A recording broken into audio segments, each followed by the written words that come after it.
Good afternoon. Today is May 7, 2011. This is Dr. Phil DRICE. I have Shah. I just met him here at FedEx Kinko's. That's somewhere in New York City. He began to tell me a story.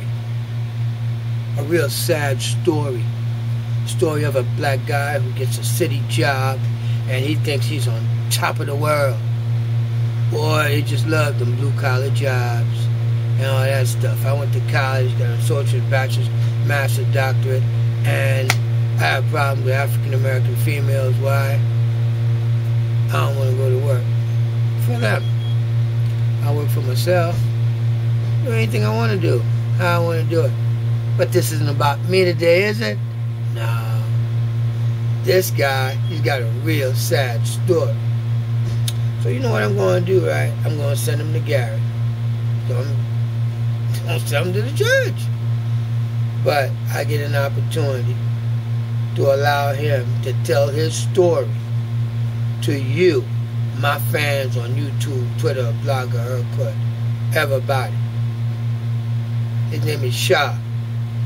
Tell your story. Yes, I had a good job. You gotta talk up, bro. Oh, yeah. You gotta talk up. Look, this guy like 6'2", 6'3", like Mike Tyson, soft-spoken. That's how he be getting the women. That ain't gonna work right here. He's gotta talk up and tell your story. I had an opportunity and took the opportunity to work and change my life around for the better as a productive citizen of the United States. I believe everybody should be given a chance and that a person can change for the better. February 28, 2011, I was hired for MTA, worked till April 5th and did an excellent job. Instructors complimented me, A+ average, you name it, the best, I was the best. And because of somebody or some people that feel that change can happen in a person, made a decision to terminate me, which I think was unjust, and I want justice. Okay, this is where I got to step in right here. Sounds real good, but what you're trying to tell me is that you got fired. Under what cause? Under the cause that I didn't reveal everything about my past life. Okay. I be telling people all this. Most black guys got criminal records and child support laws, another form of Jim Crow laws for slavery. But did you have a criminal record you didn't tell them about? Yes or no? I revealed partial of it, but I didn't tell them everything. Excuse me. Yeah. So in other words, you partially lied? No, I wouldn't say I lied at all. I just said... No. Did you put down information? I did. And you didn't have enough room to continue writing everything you wanted to, because that happens to me sometimes. So I wrote as much as I could to show that I was being honest, and you did that. Yes. And now they found out, when they went to that information and found out what they wanted, then you were discriminated against. Is that what you're telling me? Exactly.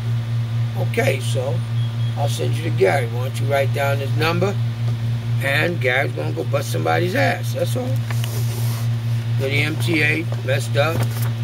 They did a criminal background check and came up with the fact that 18 years ago you had a criminal record, whatever it may be.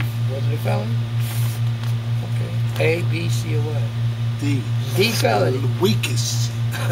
Not the weakest. It's a felony. You know? E is the weakest. It's the first. It's the first of the felonies, or the lowest one. Okay, write this down. His number is 718. Right on the desk, baby.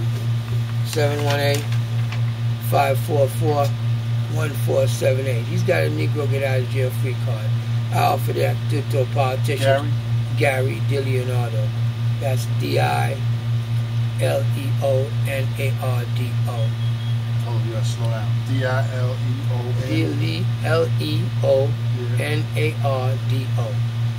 718-544-1478. I even offered his services to Congressman Meeks when he was in trouble, but that's right. Yeah, that's right. Okay. Lawyer.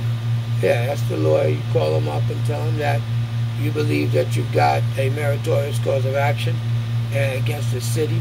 It's been less than 90 days, and you want to file a notice of claim. And what's that going to cost? Because normally the fees are $300 an hour, and unless you're going to do it on consignment. What's consignment?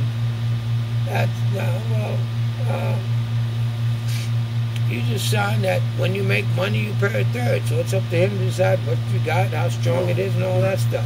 Yeah, I'm just a paralegal over there. I'm just a forensic paralegal. I tend to people's asses. Yeah, right now, I'm hunting black politicians who've been willfully blind and have made me homeless. Went out on a date with a black girl yesterday, blew $250. She pulled out a $50 plate of food. Jesus Christ. By the time we got done, the bill was like $60, $70 just for her plate. Why? Because she had to take something to her sister that was in the hotel. She's from South Carolina. Just sucker that night, huh? Sucker.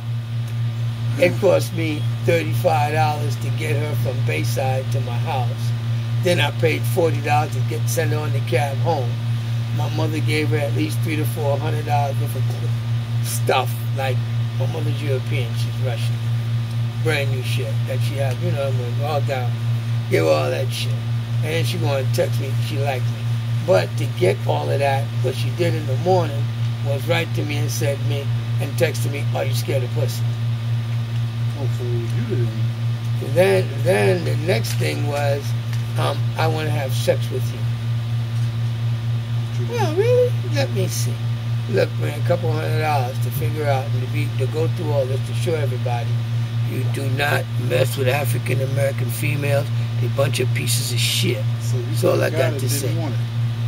No, I wanted to record the fact that all them little scumbags do this shit, and they just like the bitches in the office of these elected officials. That's a poor bunch of poor black Negroes that's playing uppity, high civility, all that shit, and some begging ass motherfucker, a cheap piece of shit, because I got a whole bunch of videos about the entire fucking day. It cost me $250 to get the story, that's all. And I could tell them, bang! I don't do you black Negro females. I only buy pussy from you. I don't want nothing else from you. Piece of shit. Have a nice day. Bye-bye.